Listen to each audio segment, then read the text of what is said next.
to the next level. Whether it be in Hype, ARW, Real Pro, Riot. But don't forget about Riot. They're a great company themselves. Oh yeah. They're on the rebirth right now.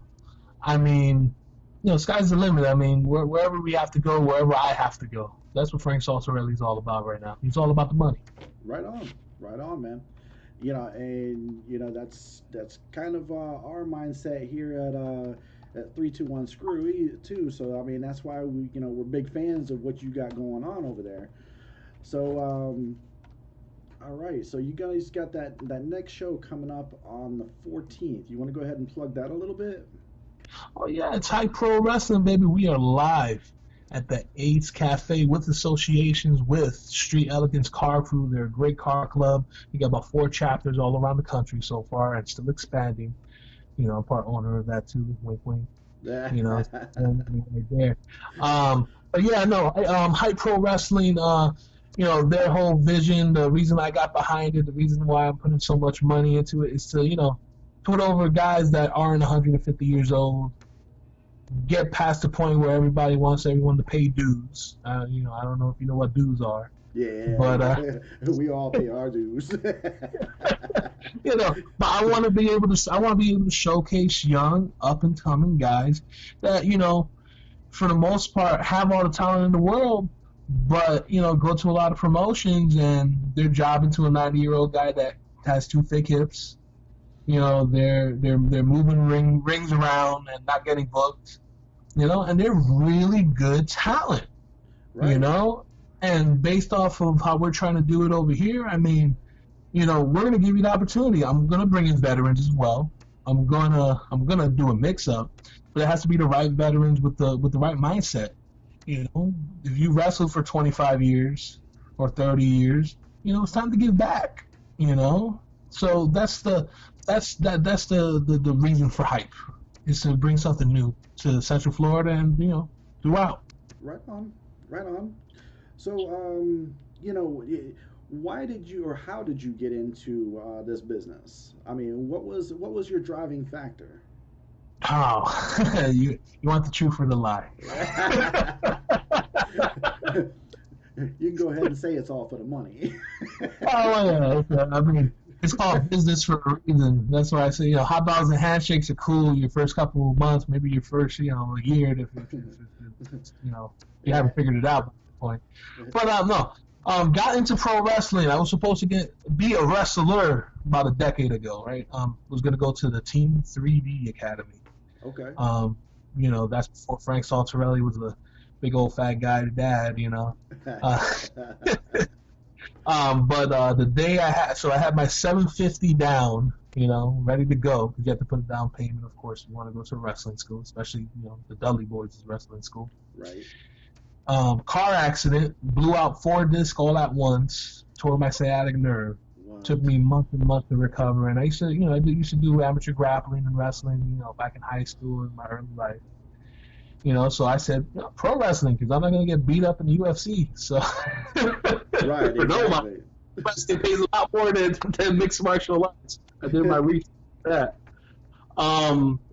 So I took a step back, had a family, got kids. I did stand-up comedy. I did writing. I got to open up for a couple of good acts. Traveled the country for about 10 years. Had a really good job, good gig. Was in entertainment, but wasn't into wrestling, and that was part of my soul that I said if I didn't get into, and I'm 40 or I'm 50 or I'm 60, I'm going to be kicking myself in the ass. Like, why didn't I do it? Right. So, decided to, put my money where my mouth is.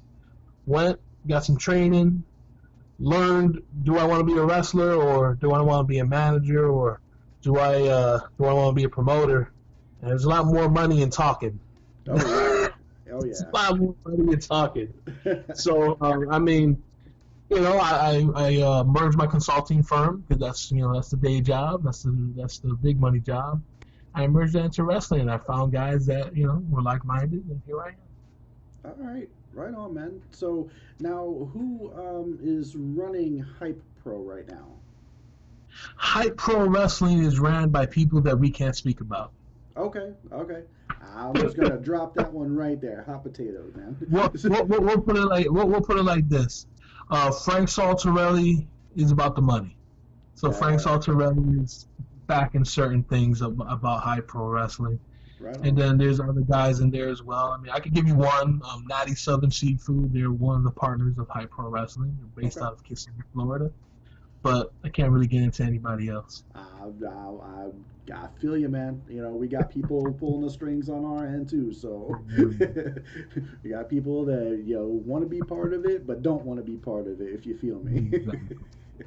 they, All right. So, what is the biggest rush for you whenever you're doing what you do, man? oh, as far as wrestling or as far as life? Yeah, as far as wrestling, man. Whenever you're coming out to the ring, I mean, whenever you're behind that curtain, what's going through your head?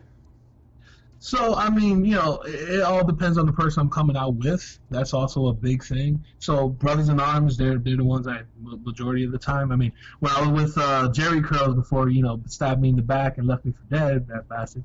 Oh. That was the best time. That was the best. We would go to Sausage Castle and we would mess with all the girls over there. We would, when we come out to the entrance, I mean, it was just another level. Recently with the Brothers in Arms, I mean, I picked up the money gun. I used to use those at the strip club and stuff when me and Ray Zion went out. So he told me, he was like, hey, instead of throwing these monies at these, I gotta be a little bit more politically correct, but at these emails, why don't you just spray these poor fans in the crowd? They need some money. And I Right. looked at it, I was like, why would I spray real money at poor people? They're fake anyway. So I just started buying a bunch of fake $100 bills that looked real and sprayed all the poor people in the crowd in the face. Nice, nice. It makes it good. Looks like I'm giving back.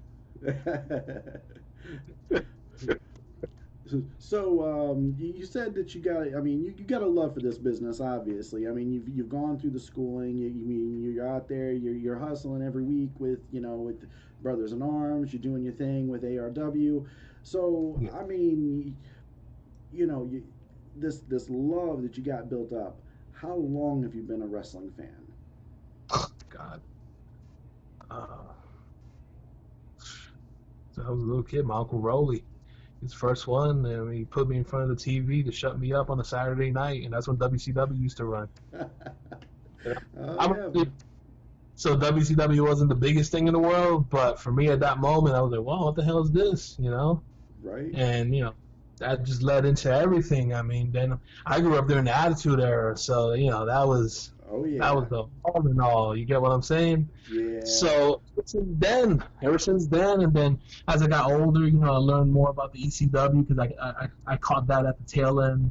I grew up through the NWO era. Right on. And it's it's a love. I can't describe it. Let's put it that way. It's just Yeah, believe me, man. If I wasn't as old as I am and out of shape, I'd probably be trying to get up in the ring with y'all, man. brother, 300 something pounds with full blown disc. You can do it. If I can do it, you can do it. So, speaking of the Attitude Era, man, who was some of your favorite superstars from back in the day, man? Oh, Attitude Era. I mean, it would be Steve Austin. Yeah, We have to keep it Attitude Era. So it would be Steve Austin, Rock, of course, Taker, Mankind. Yeah, the Ultimate Four. That's what I call them. right I on. mean, those. Now, if you want to go for a level below, I used to be a big Disco Inferno and Draws fan. Dude, I love draws, man. Until D'Lo had to end his career, man. He just had a gimmick. Small though. I mean, that can happen to anybody. It can, man. I mean that's just the nature of the business. Somebody drops you Mm. wrong out of a maneuver, you can cut 20 years off your career that way. No, he lost the whole body off of that one, man. Oh yeah, from the neck down, man. He knocked it from the neck down. So mine was always the Hardy Boys. So I Oh, love Team Extreme. oh, So what about today? I mean, you've got the Wednesday night wars coming up. With yes. AEW, NXT. What's your thoughts on those promotions? Oh, they be involved in that Wednesday night war. depending on who wants to give me the most money. But as far as the Wednesday night wars, I mean, everybody has their own taste in wrestling, right? Right. So I'm a storyteller. That's how I like my wrestling. I like my wrestling. Give me a great story, and then the frosting on the cake is the match. You get what I'm saying? Some people, the cake is the wrestling, the story is the frosting. You get what I'm saying?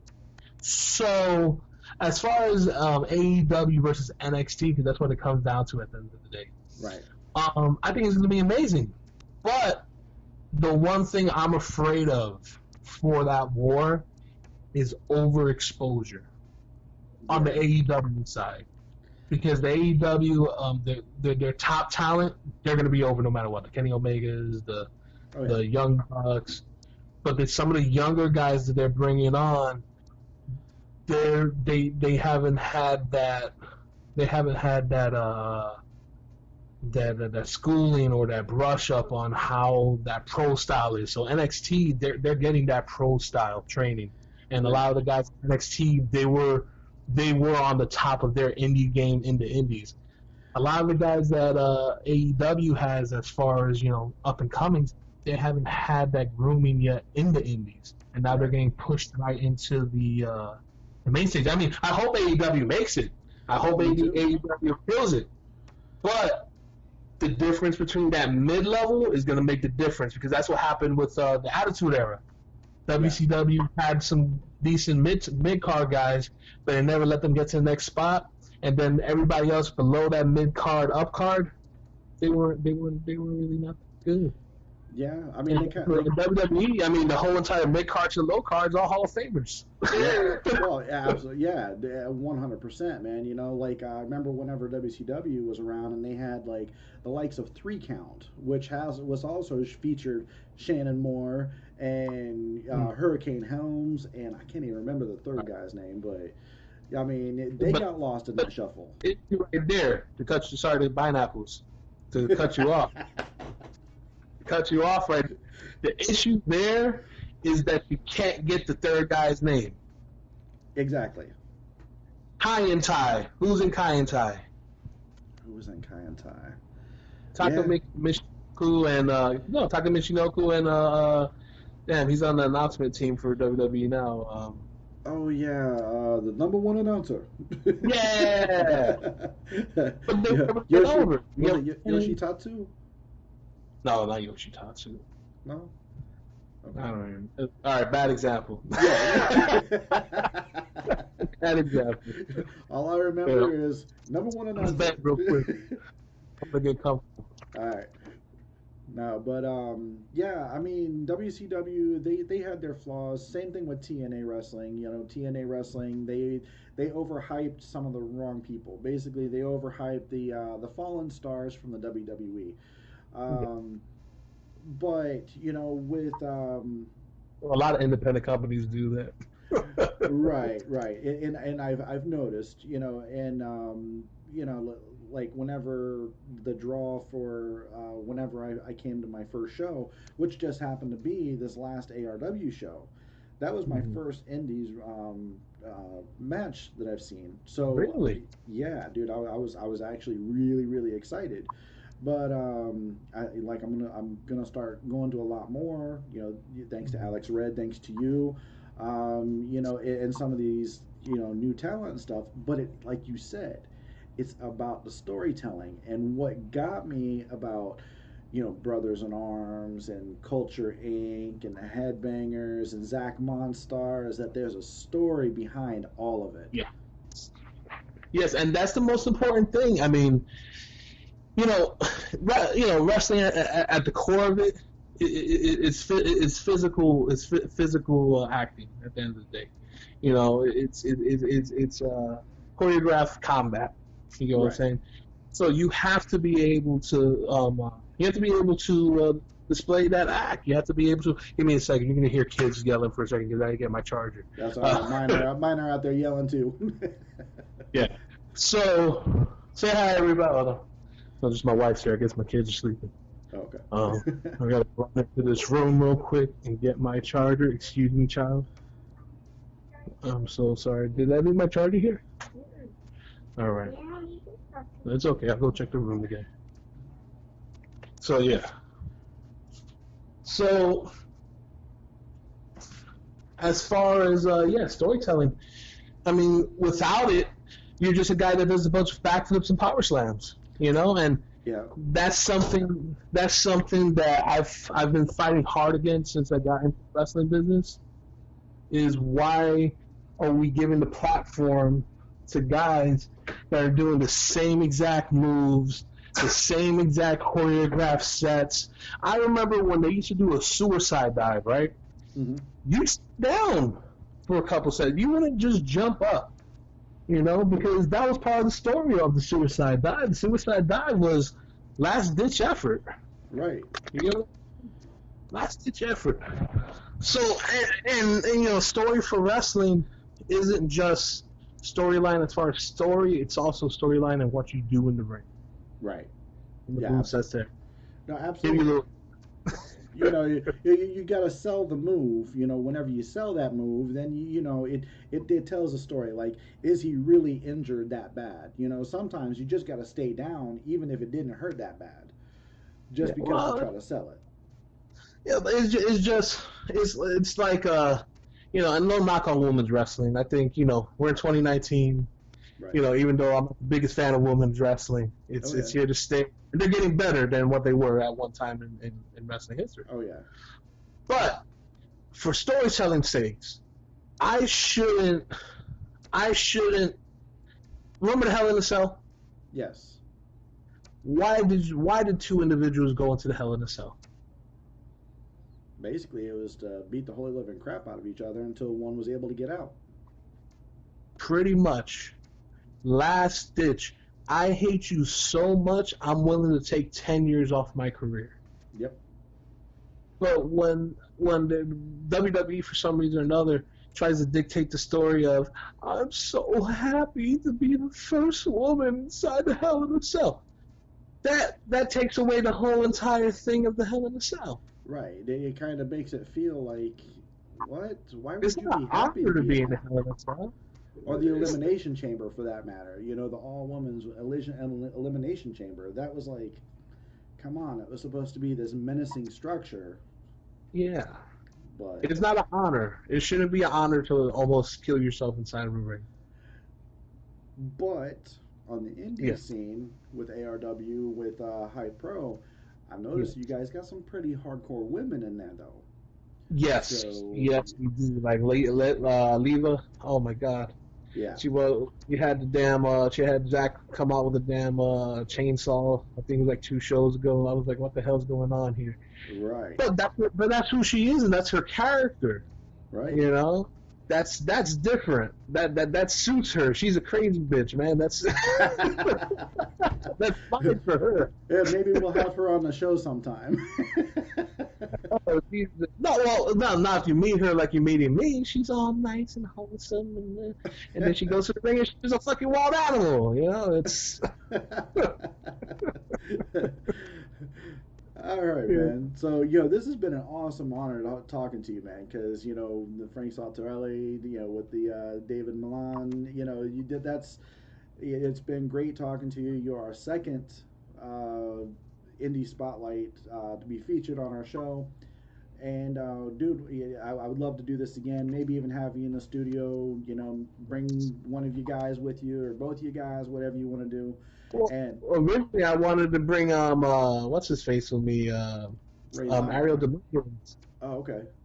Yeah, originally I wanted to bring Ariel Dominguez with me, but he ended up having an MLW booking out in Texas.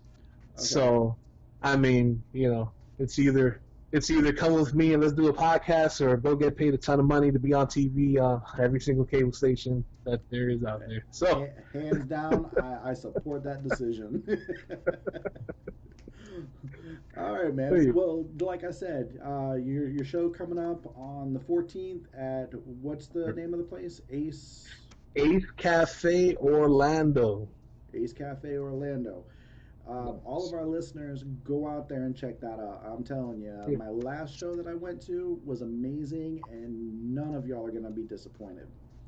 Oh no, man! You guys are gonna get Treehouse Lee. You guys are gonna get Zach Monstar. You guys are gonna get the Brothers in Arms, Headbangers. You're gonna have Ariel Dominguez versus Demarcus Cutler, the Capital. He's part of the Rapture. I mean, he's just a monster of an athlete.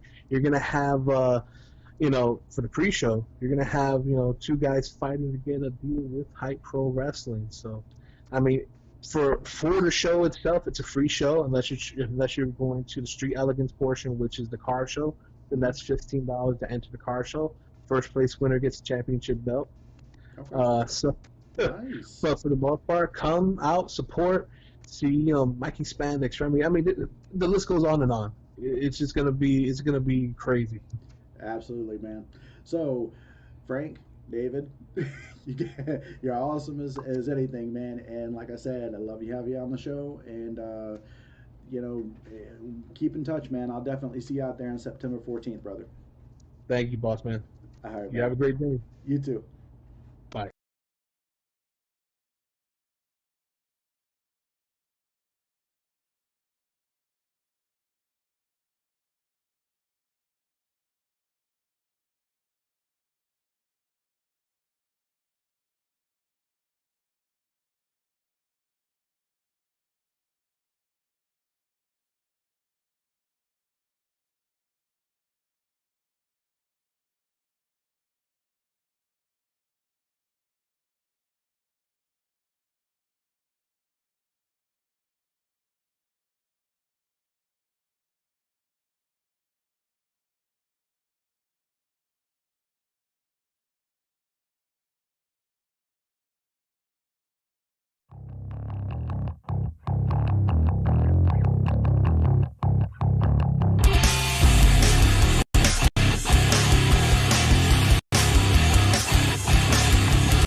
I think you better take another look at what you become. You're pathetic, so forget it, it's already begun. And you're finding out the fitness isn't bury it all. You will always have a simple mind until you wake up. This is everything you wanted, but you couldn't persist. Yeah, you've only just got started, so sit back and digest. Everything will find a purpose in this waste is your fate. Remember, life is only justified by what you be. Stop now and never get the best of me. Stay down and never let you have to breathe. Right now, this is how you'll ever be. I am so much stronger.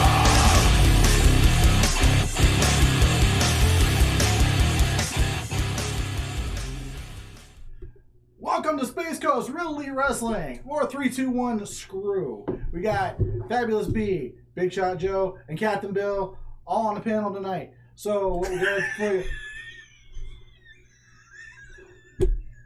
I was doing the Bray Wyatt Firefly Funhouse wave. Yay! See you later, guys! I'll be in your nightmares later. So we've got a little bit of a different setup again. Basically, we're trying a couple different things out. We got a different panel. We got the microphone up here in front of us instead of above us, which hopefully worked out any audio issues. Absolutely. Pineapples. So, and if No, I'm not doing that tonight. if Tiny Dancer here gets too loud, just let us know. Yep. Pineapples. You said you weren't doing that tonight. Just for you. Absolutely. Hey, you better put that stuff down. All right. So this Saturday, Saturday the 14th, Hype Pro Wrestling at the Ace Cafe. If you notice, the video before the show was David Milan or Frank Santarelli or Saltarelli. That was my fault. It should have been Saltarelli. But anyways, go out to Ace Cafe in Orlando and check out Hype Pro Wrestling. Check it out. Pineapples. This Saturday from 7 to 11. It's a free show. So we go out there, have fun. Now you do have to pay to see the car show. There is a car show that's going to be taking place also. Street Elegance is going to be putting that on. Pineapples. Pineapples, yeah. Pineapples. You're too much, man. Squirrel. So tonight we are going to do something a little off the cuff. We're going to be doing weird gimmicks and the women of wrestling. That's right, guys. Yep. Usually we've got scripts and usually we've got lists and paperwork and mountains of this and that and the other thing. That tonight we're just going to wing it. I think so. Yeah. I think winging it is done pretty good for us so far. So Winging it. Yeah. But before we get into all that, we want to try to touch in a little bit, talk about goings on in the world of pro wrestling. Absolutely. Raw, SmackDown, NXT. Yes. NXT building up to be its own flagship show now. It's looking that way. Like it's gonna be just a third brand. I dig it. So I like it. I'm super curious what guys will go from the main roster to NXT. You know. Well, the one we were talking about just last night, we were reading some stuff. Kevin Owens is rumored with the storyline. Yeah. He got fired from SmackDown from Right. Shane O'Mac, that he may end up showing up on NXT. Yeah. That'd be a big name. Yeah, that would definitely be a good push. Let me ask you without a this: doubt. would you? I mean, the way they're doing it, would you consider the move to NXT? Would you consider that like almost like a demotion, or just a lateral movement? You know. Well, me personally, I think that it would be a demotion because, I mean, you were brought up to the main roster for a reason, and then you're going back to NXT. Well, NXT has always been like a developmental. Right, but if they're going to try to promote this now as not necessarily developmental, as a third brand, then I would think that, I mean, really, here's my thing, is I wouldn't necessarily look at it as a bad thing because they're trying to promote that up as that third brand. And if you go to that, I would think you got a better chance at shining. I would rather be at the forefront of NXT than to be one of those guys, that gets forgotten about on the main, on the used. other two shows. Right. It'd be kind of like when they had ECW as their brand for a little bit. It You know- allowed guys like Kofi Kingston, CM Punk, those guys starting out under WWE to get some What I publicity, promotion. Personally, what I think they'll end up doing is some of the guys that will go to NXT are going to be some of them. I mean, obviously there's going to be some of their younger guys that are going to want your Ricochets and these guys that they're trying to they're going to use them to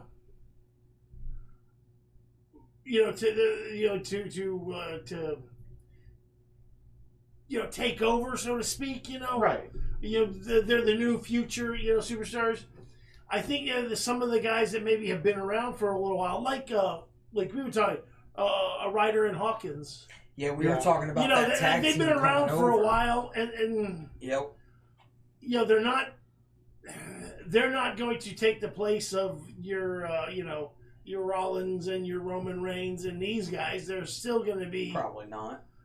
mid card.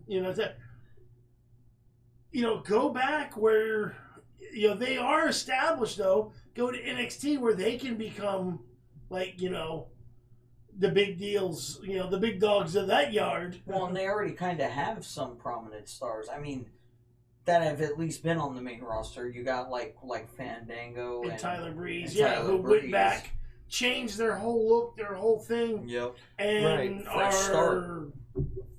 kicking ass there, you know. But I mean, would that be names? Would that be the same caliber as somebody as Kevin Owens? I mean, because Kevin Owens has already had the world title for WWE. He did. He had the Universal Championship. Right. That's right. I think there's going to Had a good be run, too. They are going to want to put a couple bigger name guys in there. Because I mean, like, think about it, Kevin Owens is going to go back to NXT, and who would? Let me ask I you mean, this. pretty much he should be like the guy there. Let me ask you this though. Just curious. Out of the main roster, what is a believable name you can see definitely going to NXT? I mean, me personally, Drew McIntyre. He was popular in NXT. I mean, Bill, what's one name just off the top of your head? Yeah, I can see. Personally, I think they're going to keep McIntyre on Raw or You think SmackDown. so? It's just my opinion. I do, but some of the other guys that have always been like they could be, and it's like you never understood why they didn't give him that.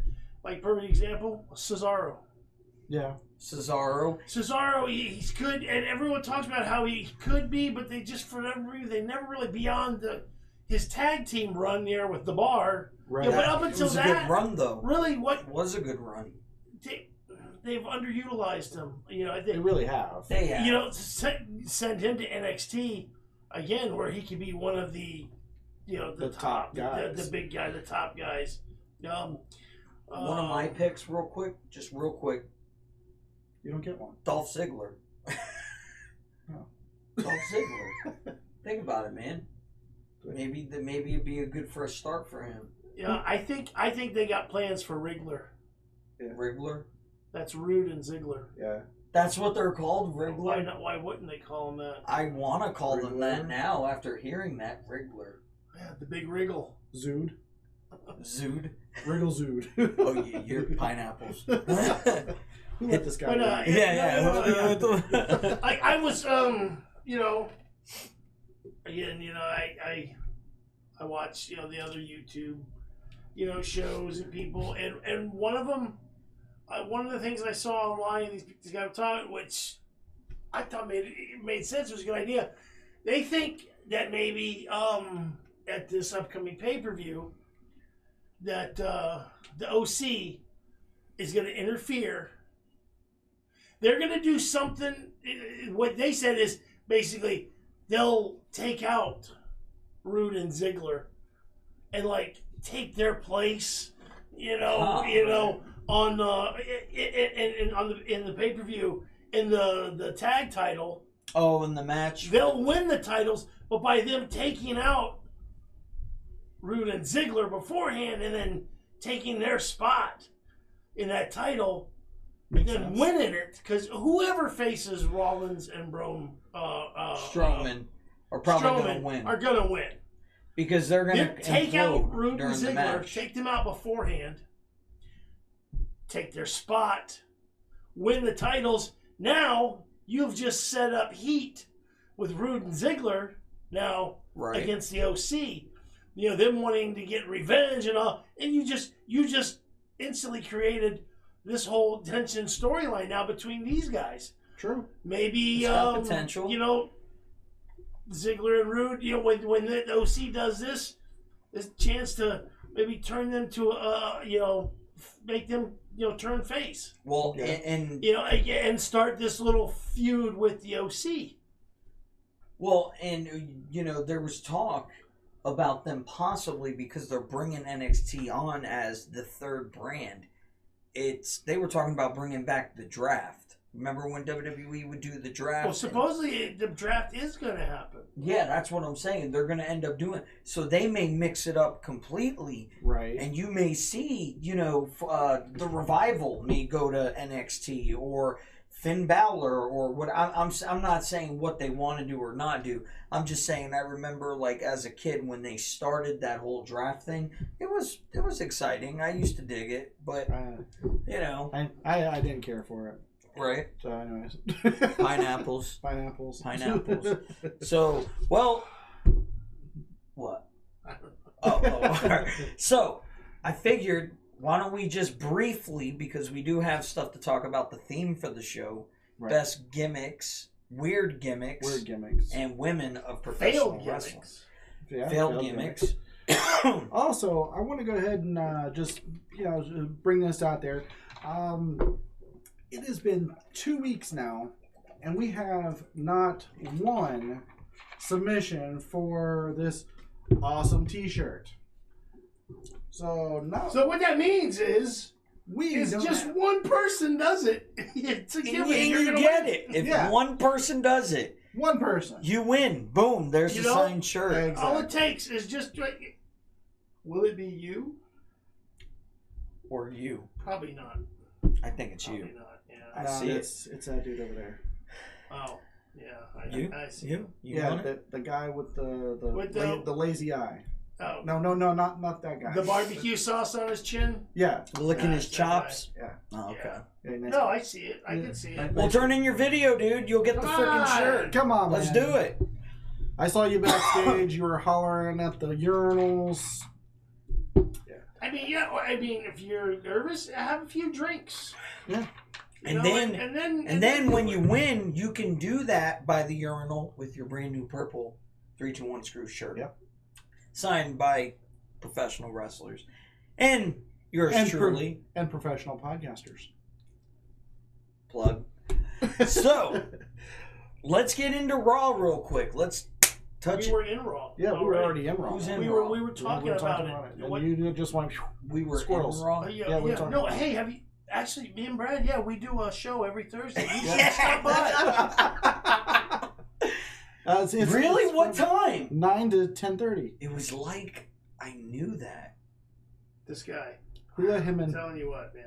I don't know, man. Bill, Your- did you let him in again? Your kids keep unlocking the door to let me in, man. You gotta tell them to lock up. He's the reason that I am a Thursday alcoholic. You know what I mean? I go Yeah. home and I drink heavily. I got Yeah. to. I have to I bring the best out of people.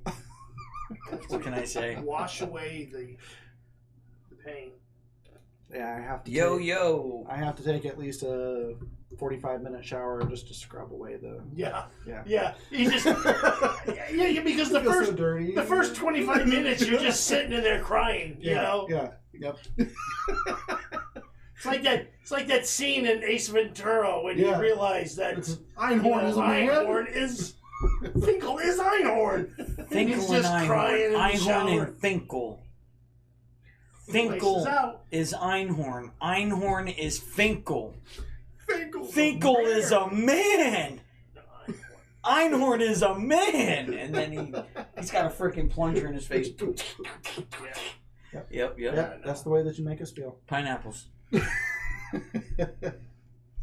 All right, so we got a U.S. Frock 1 in the house. All right. Anybody know who that is? I believe that is that. It's you. Yes. It's that guy right that over there. person. Is that the Asian again? Holla Oh, it's the Asian. if you hear me.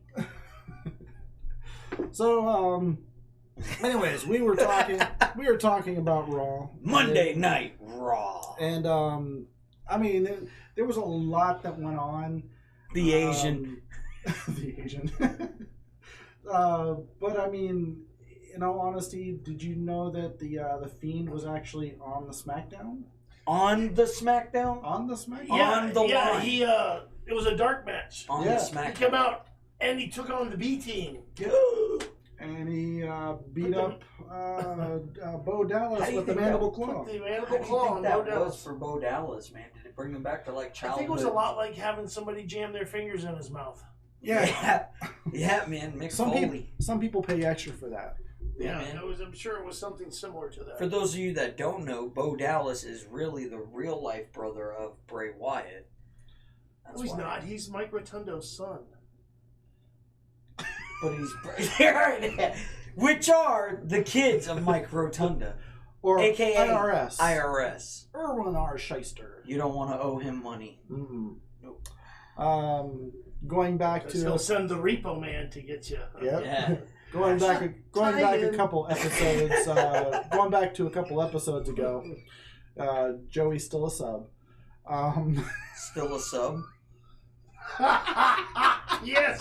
What's a sub? Yeah, that's what we're talking about. Subway sandwich, just a sub sandwich. Ham and cheese. What are we talking about? Anybody would like to explain in the group chat what a whoever sub and a Joey's dom is, is? let him know that he's a sub and why he's a sub. please. Dom sub? And that he's escaped the dungeon again. What the heck are we talking about? It'll be Over my okay, head. little buddy. What is a Dom sub? A damn sub? No, we're good, man. A Dom sub. Somebody will explain it to you. Somebody please, through the comments, explain to me what it is, because this is going to drive me crazy until I Lauren, find have out. a discussion with your husband. You know what? I'm going to Google that. I am going to Google Dom sub. And while you're at it, go ahead and Google a pair of anguish. Yes. Pair of anguish. A pair of anguish. Blue waffles while you're there. Yes. Dom sub test.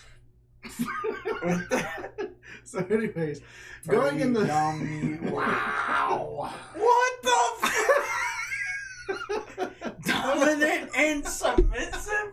What the hell is wrong with you two? What is your malfunction, boy? 3 episodes for him to finally get it. How far can you Square make in it the as a forehead. submissive? BuzzFeed. Huh. How old are Okay. you? I'm 31. So you can make it to the age of 31.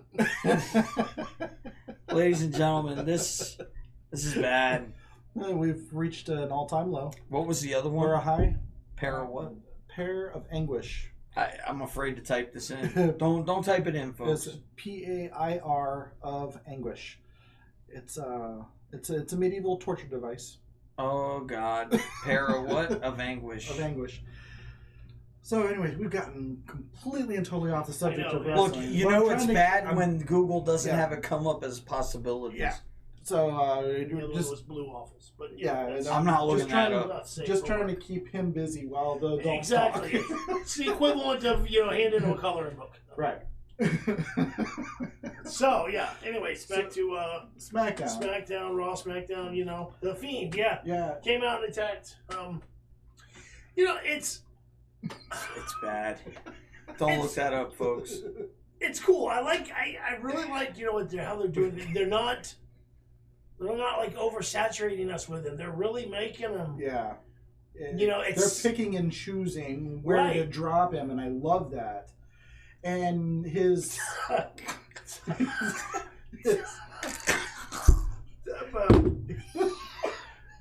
You are one sick freak. So, anyways, Don't look it up, folks, please. they weren't. All right, good. Please. So yeah, everybody knows better. like I said, they're using them. They're using them right, and they're The just Fiend, they're yes. keeping that mystique about Yeah. him. Well, I also like his. He's got his Instagram and his Twitter that I follow as well, and I noticed that he's been very cryptic about certain things. So and on the Firefly Funhouse, he said 11:19. Well, yeah, What there's does the it Stranger mean? Danger. With the clock was stuck at 3:16, and he hit the clock with the hammer, and now it's 11:19. Yeah, Well, if you look up 11:19 actually reverts back to a SmackDown 11:19 of 2015. So if you look at that, there was a long dialogue between the Wyatt family and the Brothers of Destruction, where they were talking about taking away the thunder from Undertaker. And so basically it was a recognition of the passing of the torch from the Undertaker to the Wyatt family. yeah. So Which I still that whole Undertaker Bray Wyatt match, Fiend match, whatever. I'm still waiting. That'll be good. I think that would be WrestleMania worthy. Do not look up blue waffles, Joey. I told you not to do it. Thanks, Marty. Sorry, I was watching on the YouTube comments. These are on the Facebook ones right here. Damn it, I need to go to the Facebook comments. They would have been more helpful. Thank you, Miss Marty. The damage has been done. But thank you. Well, no, the damage isn't completely done because we have more shows up ahead of us. Yes, very true. But I am so happy you're watching. Thanks for tuning in. But anyway, so also I wanted to go into the the Charlotte Flair, Becky Lynch, Sasha, The four horsewomen fighting once again. Yeah, so I think that's actually gearing up to being something awesome. I mean, I do think maybe the tag belts will get involved down the road. I hope not. Well, because I like to keep that separate. Personally. Well, it kind of looks like they're pushing them as the four biggest names right now in their women's division. Right. You know what I'm saying? You got the man, Becky Lynch. You got Charlotte Flair, who is pretty much becoming a woman version of her father with the way she's been promoted and all the pay-per-views and everything. Bayley, okay. I'm not really huge on Bayley, but I do respect what she does in the ring, and she's good. And then you have, did I say the boss? The boss, Sasha Banks, who, Bill. Oh, yeah, man. I mean, Bill is in love with this woman, but he's in denial. It's a mutual love. I mean, I've seen you all, man. I mean, because after all, you are the 3-2-1 Screw Cruiserweight Champion. Reigning, defending, undisputed 40 Cruiserweight Champion. Days now, folks. Yes. 42 days. I don't know if you're aware of this. Defended the belt over the weekend. Get out of town. Yeah. When'd you defend it? Yeah. I want to name. It was a fatal 4-way. A venue? Yeah. Where we're at? There's Please tell me you didn't have them come to your house. There's a playground near my house. Oh God! Oh boy, Bill's gonna end up on a website. We we squared off over near the Jungle Gym. How old? 12 years old or up? Yeah, 12. Oh man. 12 and one 13-year-old. Did you feel threatened at all? How'd you win it? Is it? Oh man. Because there's no disqualification in a fatal 4-way. So my 7-year-old. So what I did actually was I picked up one of them, threw him at the other two. Yeah. And then just kind of pinned them all at the same time. My 8-year-old says that he thinks that he's ready to challenge you for. So he's gone toe to toe with some 13-year-olds. So I think he's ready. So he's ready. Oh yeah. Right on. So yeah, he might be the next one to challenge you, man. Yeah. We'll see. So what you gonna do, brother? Hey, I mean that's cool as long as there's. When little Wallace goes running wild on you, as brother. As long as there's no animosity between us when I take him out. I don't know, man. That could be weird. I mean, we got a good thing going right now. Business. You gotta explain it. Business is business. Is business. So, yeah, I mean, it was the same way, dude. When my little nephew, he came at me, and I put him in check. So yeah, okay. Hey, Philip, Rob, how you doing, man? Well, I do know that he's the dirtiest player in elementary school. So woo! Yeah, he's got the thumb poke. The eye gouge. Nice. The ball check. The low blow, the low blow. The crab to the ball. Gotcha. I'll do my research, don't worry. Yeah. Right on. Oh, yeah. While I'm thinking about it, I wanted to mention, who's seen the commercial, the new commercial for the WWE 2K, was That's 2K20? funny. I love that with Hogan and Sting. Yeah, starts on. Bret Hart, Stone Cold, like, it's so cool, that a woman is the man now. Yeah, brother. In our day, there was no question about who the man was. And they just look at each other. And Sting pops up. Yeah, no whatsoever. And then Bret Hart's like, yeah. And then Shawn Michaels, crystal clear. I mean, it's just so cool. Oh, yeah. And unfortunately, I know he's got his whole issue right now, but the only thing that would have been better is if Flair would have come out like at the, would have come out in front of all of them and just given a woo, doing his Flair walk, across the camera. Oh yeah. Woo. Yeah, that one. And she broke the glass ceiling as she came in. Right. Hey man, as Roman Reigns says. So back to SmackDown and Raw and all that stuff. We got to get into the subject matter and moving on. So, how about the whole Chad Gable, man?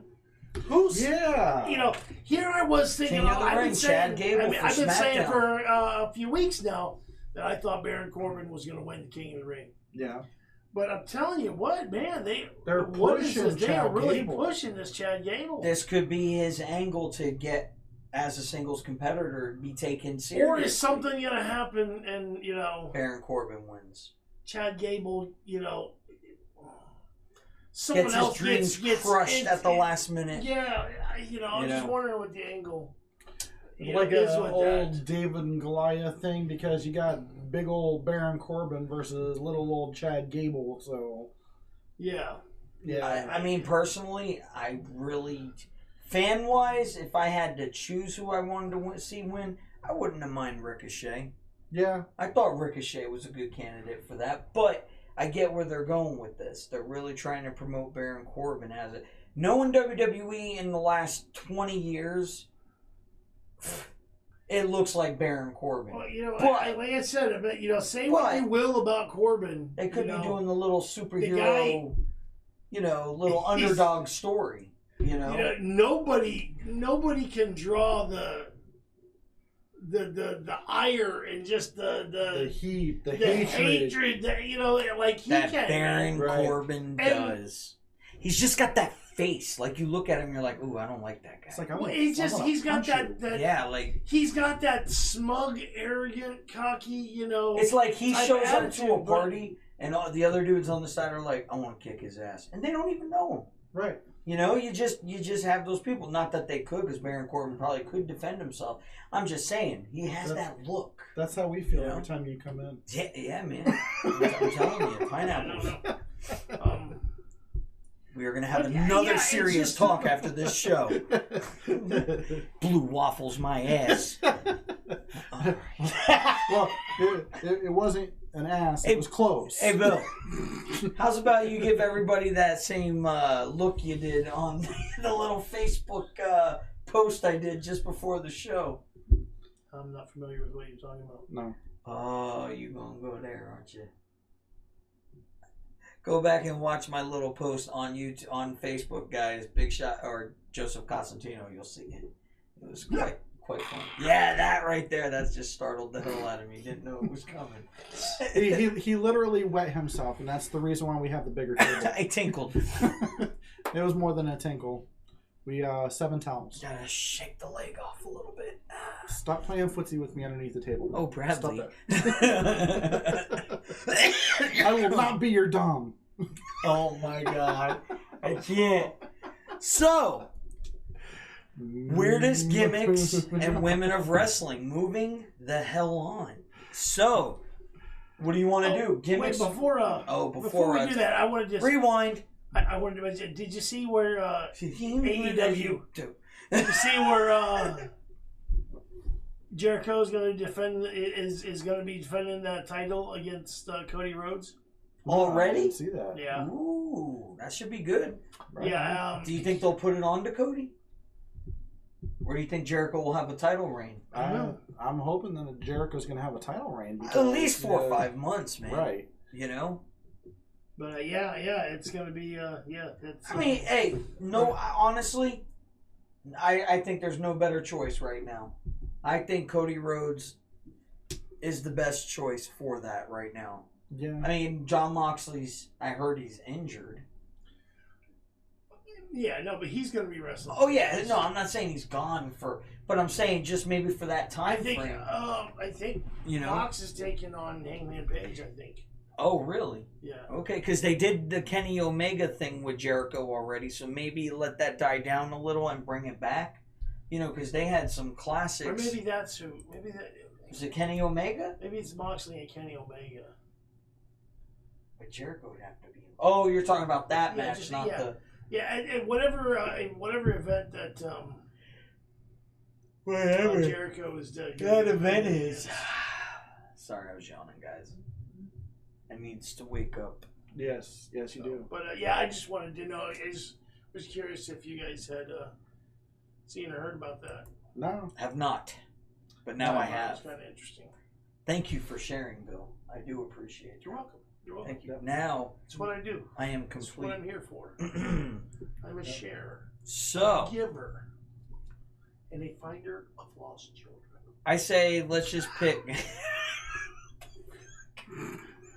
Like the golden child, you know. Oh my God, Eddie Murphy, where are you? Anyways, Finder of lost children, so he can wrestle them. Yes. sorry, to defend his defending, coveted Cruiserweight 3-2-1 championship. That's right. So, Screw. so when you think of weird gimmicks, weird, odd gimmicks, what's a couple that just really odd ones that come to mind right off the top of your head? The Boogeyman. I'm the Boogeyman, And I'm coming to get you. and I'm coming to get you. Yeah. He had a weird song, man. I loved it, though, I man. loved it. It was cool. Yeah, though I like the way he moved when he come out to the ring. I like the Yeah. So comedy. he's creepy about it, you know. I like the comedy aspect of it too, with the worms. Like everybody Yeah. was like, "Ugh," with the worms. Yeah. You know. Yeah. Although There's I been, don't know how to react after I saw that blue waffle. There's been Don't yeah, do it, there's- ladies There's a and wrestler gentlemen. called the Blue Waffler. Oh my God, is he related to the Blue Meanie?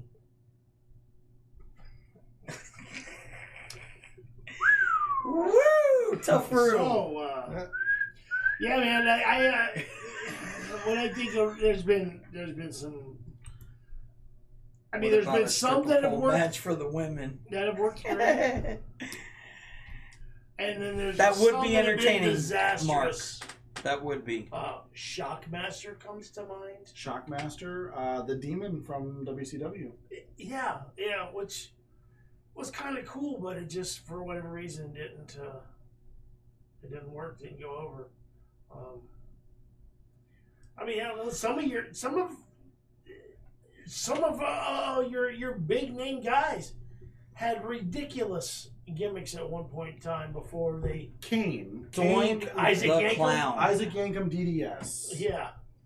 Stone Cold Steve Austin as The the Hollywood ring. Blonde. Or the Ringmaster. The Ringmaster, Yeah, the too. Ringmaster, Holy yeah. cow. Yeah. Thank God he became Stone Cold Steve Austin. Yep. Of course, there was the gimmick that drove Cody Rhodes from the WWE, Stardust.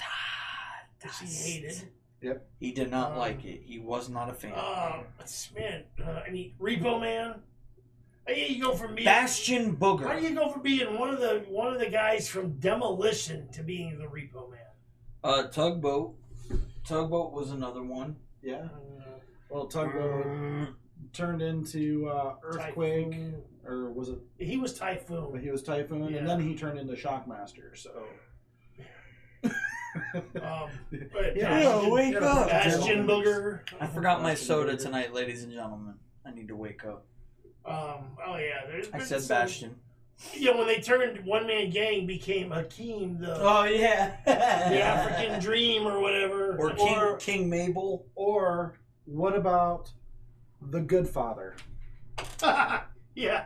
I remember he came out when he first switched, and I just watched it recently. He comes out, he goes, you know, now all of a sudden I ain't walking around with a bunch of hoes dancing around. Y'all want to boo me. Where's the love? He would say that. Where's the love? Yeah. The Good Father.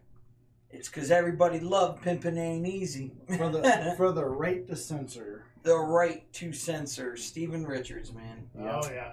And of course, all of the oddities. Everyone see the There was the guy who show. carried the Cartman doll to the ring. Yeah, what was his name? You had Kurgan. Golga or something. Golga. Like that. Yeah. Or Golgum? I don't Something know. like that. Something, but he was funny. Who was that guy? I don't know. I wonder if he was somebody before that. Even some of the other ones, guys that they when was it Mosh or Thrash? One of the headbanging guys when they made him. Yep.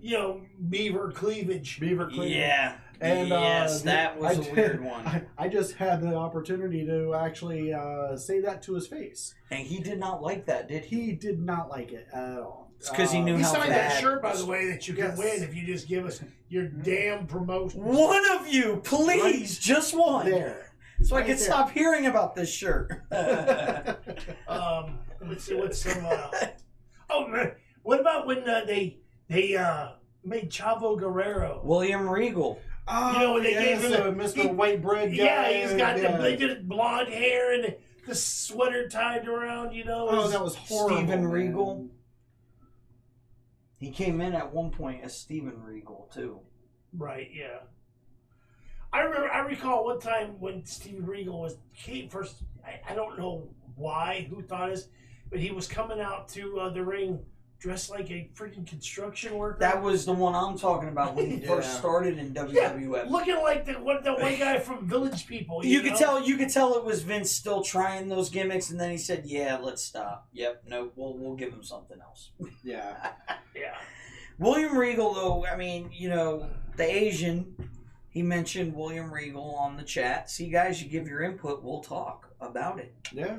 So, I mean, he mentioned William Regal. I loved William Regal. I loved the whole, he always had like a special, what he expected out of everybody with class. Like, that was his thing. Until he kisses Vince's ass. Yes, that was pretty funny. Yeah. He was the first one to kiss Mr. McMahon's William ass. Regal was, who. And then he had the For those that brass don't knuckles, know, actually, left-handed.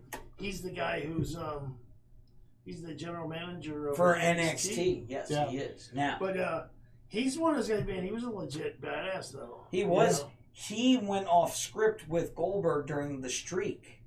He had to lose the match, but it was supposed to be over in like a minute. Yeah, and it went for like 5-6 minutes. Yeah, because he was showing, Goldberg. That Goldberg. Yeah, he was, because it was early in the career. Earl Shine. Goldberg. I mean, it's no. They pushed him. They put him out there so quick. He didn't have to. He didn't know. He had a very limited. Move set. It's like, some guys are like that. They get him out there so quick, they don't have time to really develop moves. So he didn't, that's why his matches went as quickly as they did, because he had a handful of things that he had, got, and he mastered those ones, but it was very limited, and Regal kind of. I'll give a more recent gimmick. What's the one that's Nikki Cross? That's a gimmick. Her crazy chick, obsessive friend. Right. That's a newer one. That's kind of, Yeah, but they've. She's just the new person that has it. That's not the first time they've done that. They've had Mickey other James even crazy, played a crazy chick. There was the was it Rosita? Who was Right. she was somebody's CM Punk's chick. Somebody's, it started out as a crazed fan. Oh, AJ Lee, that's right. AJ Lee was the same. So right now, Nikki Cross is. Right. There you go. And according to Bob Isbell on our Facebook here, going all the way to Becky Lynch's early Irish jig dancing. Because she used to come out and do the river dancing for NXT. So that was, something that... 1, 2, 3 Kid, yeah. Yeah, the 1, 2, 3 Kid was... That was a great another one. I felt like he had a lot more popularity off of the 1, 2, 3 Kid. Mark Cooper says, "What about a stripper pole match for the women?"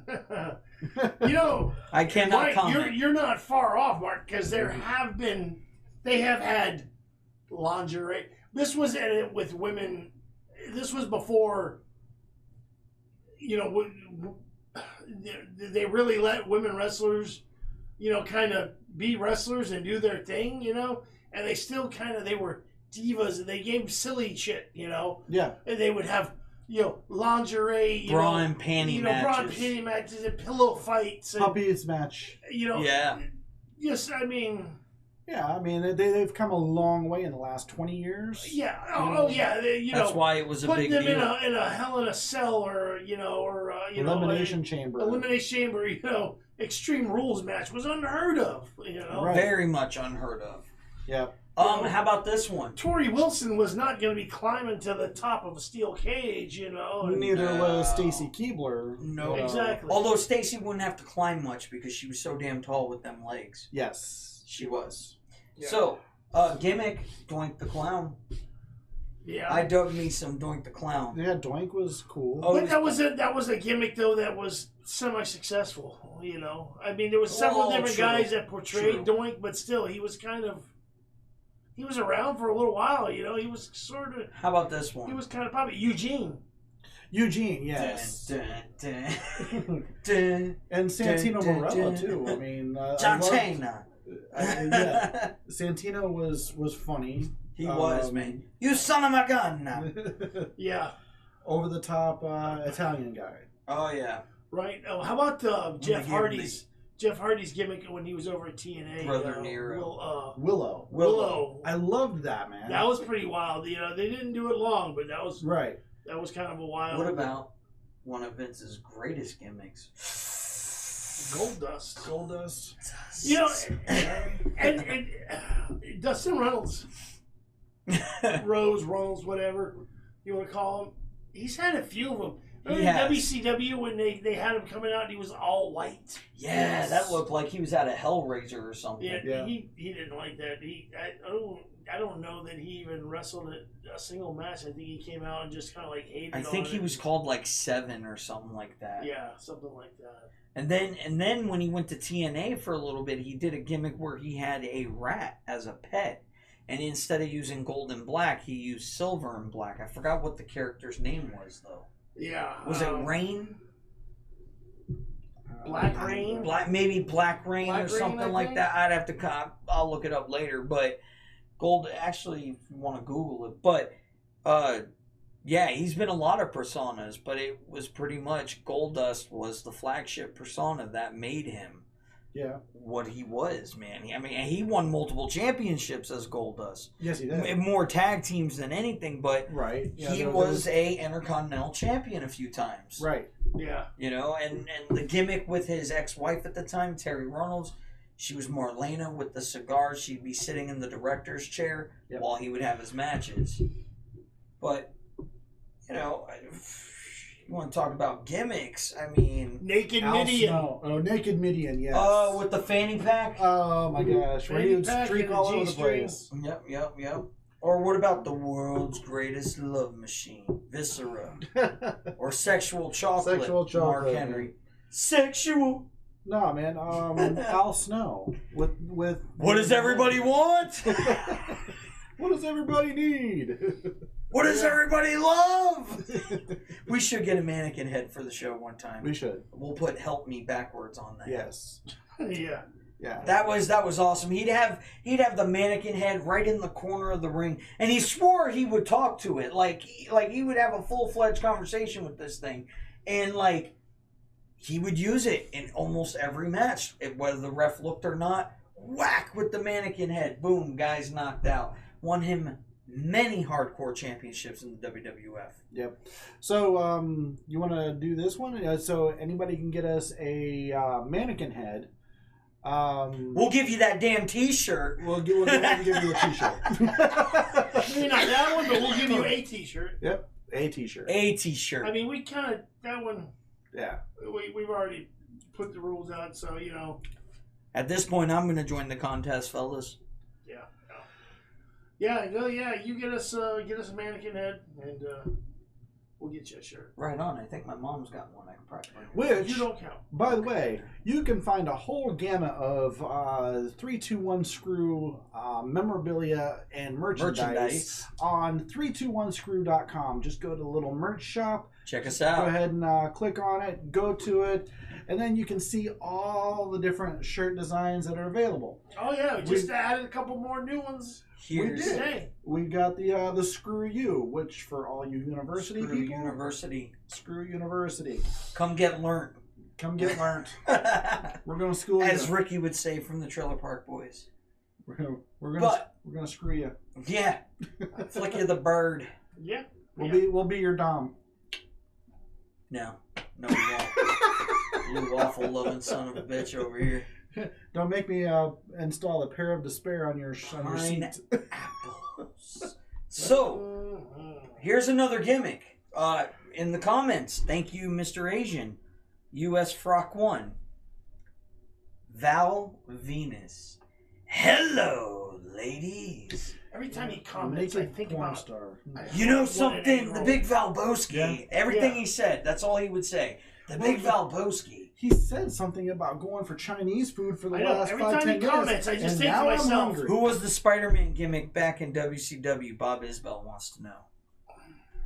Oh, Asian may have a mannequin head, so take it back. Yep. You'll get that shirt or a shirt. You'll get a shirt. Which, by the way, Asian, I will be seeing you on Sunday. Which is Clash of Champions, everybody. Clash so of tune Champions. in on the WWE Network. That's right. Only $9.99.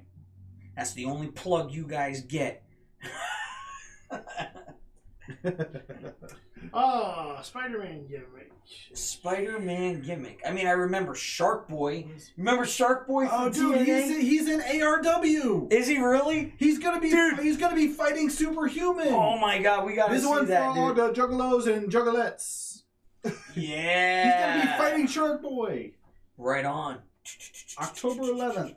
Was it October All right, 11th? dude. He used to wear an Austin vest, come out, Yep. and he would drink clam juice or something like that Right. instead of beer. Well, that had to be disgusting, man. Yeah. Unless he really likes him some clam juice. Speaking of the Juggalos and Juggalettes, I will tell you something. There is, since we like to talk about Arachnaman, maybe. There is something that since we always like to talk about other wrestling companies, there is one that I want you guys to check out on YouTube. It's called Extreme Wrestling. No. I'm sorry. Hold on. I'm gonna get the name. Hold on, guys. We're filming live, man. There is no holding on. It's like, ESW. time out. It's time out. It's like that. Pause. It's like that interview that Psycho Sid had with Mean Gene, and the back thing falls down. Anyways, so Extreme Showdown Wrestling, check them out. They are a backyard. They started out backyard wrestling, and then they opened up to be their own promotion. They're based out of Texas. They have some great gimmicks, great characters, nothing but pure hardcore wrestling. Check it out. Some of their biggest stars was Wicked J, who has passed on, but you have Alex G. So he won't be there. No. You'll have Alex G and Austin G, who are the two brothers who started this organization. I recommend them, though. Check them out. Extreme Showdown Wrestling, their newest stuff, Season 2 on YouTube. We were saying gimmicks, so it made me think about it. Right. Yeah. Like them, dude. Yeah. They have a match called the Circle of Chaos, which I thought was pretty cool. It's unique. Yeah. You know? So, but anywho, let's go to another gimmick. Brad. What's some other ones that come to your mind? Well, if I had to pick my next one that really, really cracked me up, which I loved, was I really just thought he was hilarious, was Gilbert. Yeah. You know, like Gilbert, he was the Sunday Night Heat guy. He'd come out maybe like in a dark match, and then once in a while they put him on Raw with the Job Squad or whatnot. You know, it was a play on Goldberg, but that's what it was. It Yeah, was so shot. funny because he ended up getting the light heavyweight championship at one point. Yeah. You know, and they'd have the sparklers out and he instead of the pyro. And he also joined He also joined a faction.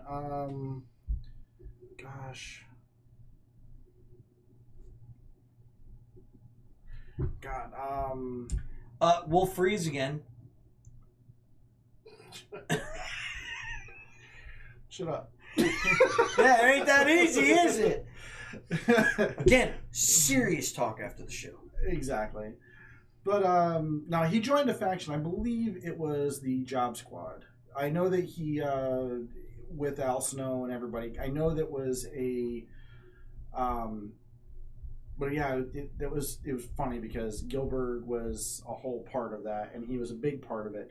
Another one that I really liked, that I really dug, and it wasn't so much he wasn't a superstar, he wasn't a wrestler, but he was a kind of like a sideshow guy that came out with a major superstar. Whenever Jericho was Lionheart in WCW, and he used to come out with Ralphus. Ralphus was the large guy that had the half shirt that said Jericho Security. Yes.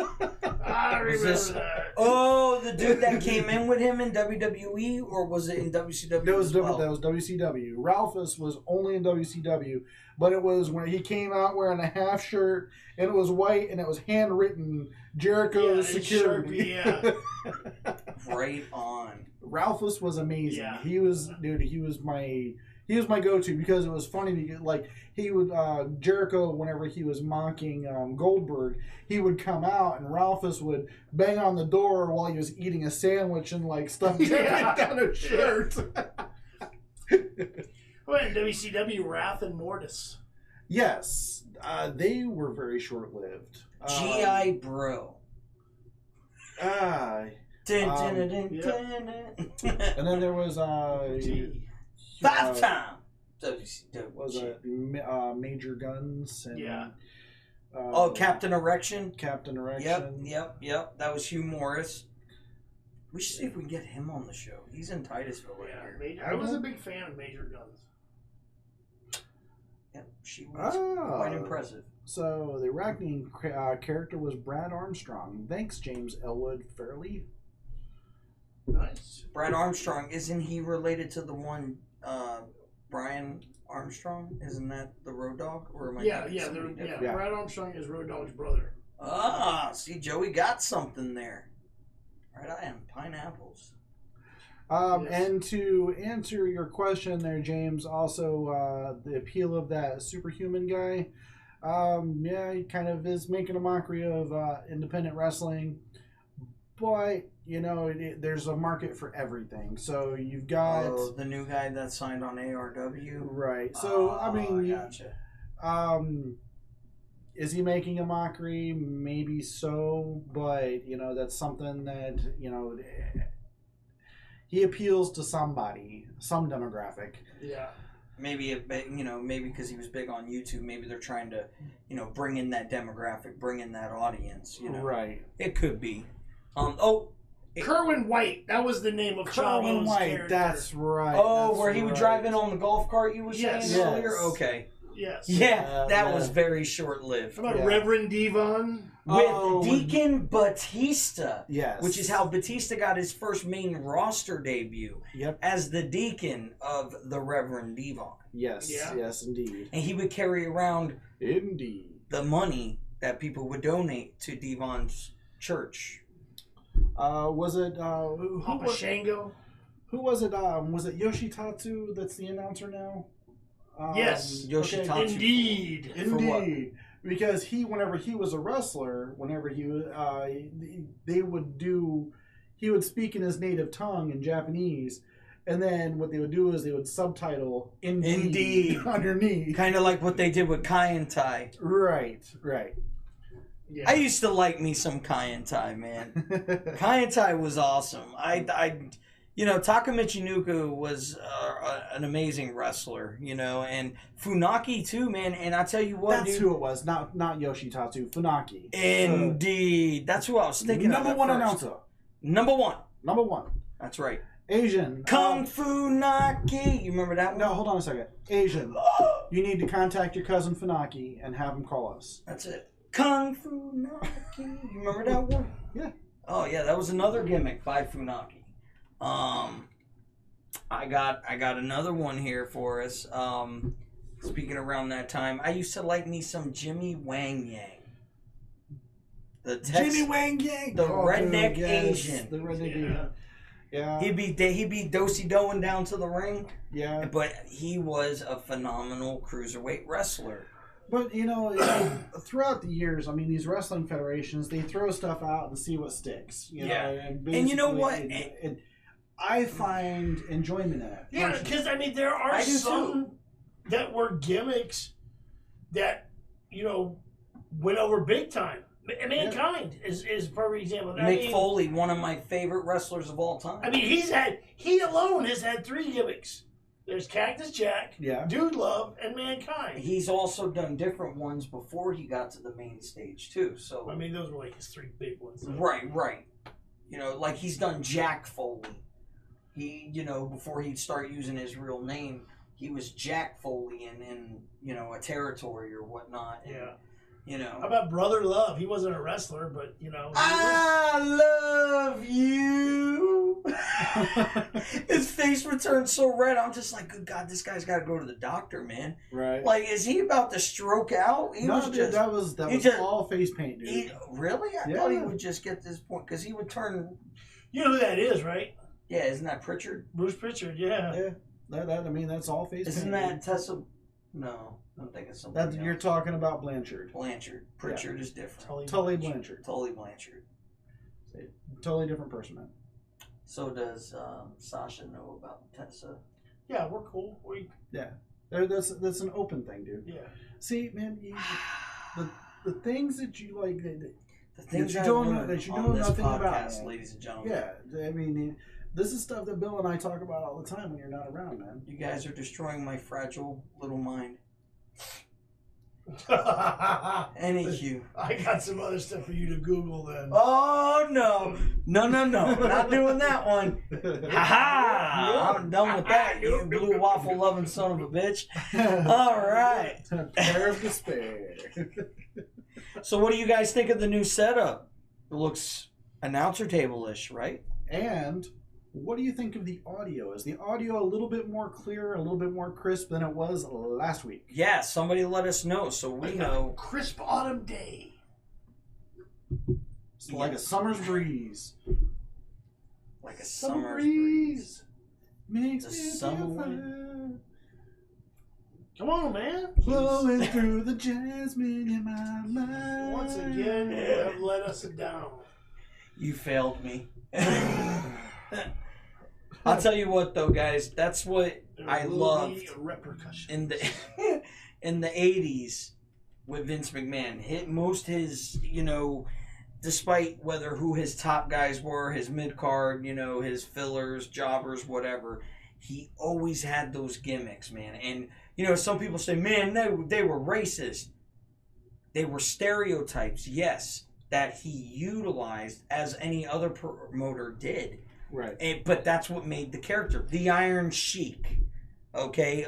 Even something as Sergeant Slaughter. Nikolai Volkov. Well, we also got the Mexicools. The Mexicools. Yeah, we talked about those with factions the other week. We are super crazy. Woo! And then we've got, the finally, the Jews. The when he tried to copy. Remember Santino, or what's his name? Armando Estrada? Yeah. Everyone will listen to me now. The Samoan bulldozer. Ooh, maga. Yeah, and then he tried out wrestling on ECW, and that did not. And then there was, go over well. You remember Daivari. Daivari and Muhammad Hassan, who came out Daivari as is still terrorist. wrestling, I believe, if I'm not Worst mistaken. timing, I think though. Daivari's in 205 Live. He is. His brother. He has a brother, Daivari, too. They're both named Daivari? Yeah, their last names are Daivari. Their parents were not creative. No, they were not. But in that culture, every other people named Patel. So, yeah. It's like, how many chins can you find in a Chinese phone book? A lot. And Lee's. Yep. It's like the American... That doesn't mean every single one is Bruce Lee's kid. It's like... the thing with Patel, that's actually not... No, it's more of a title. It's a region. Title. It's the region from where they came. Right, no, I'm saying, but it's like, I don't know, maybe Daivari is something, It could be. That's what I was going with there, Bill. Well, you didn't say that, Joey. Well, now we clarified. Oh, snap, he got the stick out. Fetal position. So... Wow! We're talking about gimmicks, and we're talking about women wrestling. Number one, your number one, Bill. What's your number one choice for woman in wrestling? Greatest woman wrestler. Technical ever. Or attractiveness? All in one. All in one. Lord. If you had to narrow it down, it's hard. I know.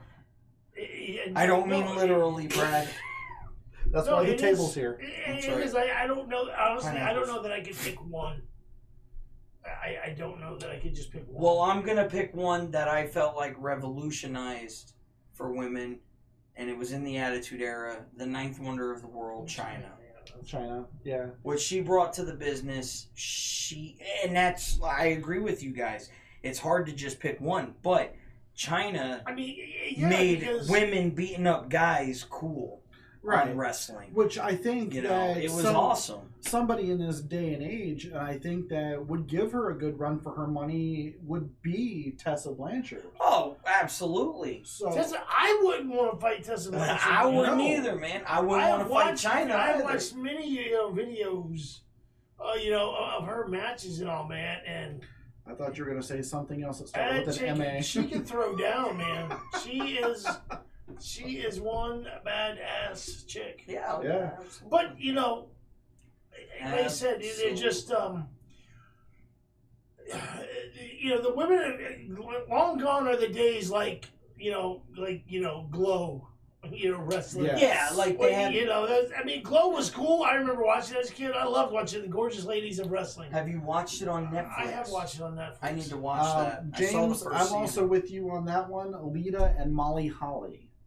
Oh yeah, yeah. Molly Holly was fantastic. Yeah. The woman shaved her head. Yes, for wrestling. Molly Holly was one of those. She was legit good wrestler. Yes. She was a good technical wrestler. Oh yeah, because there was some of them back in that time. We were talking earlier. Tori Wilson, Stacy Keibler. Hey, speaking of gimmicks though, Crash Holly and Molly Holly, their little banter as cousins always fighting.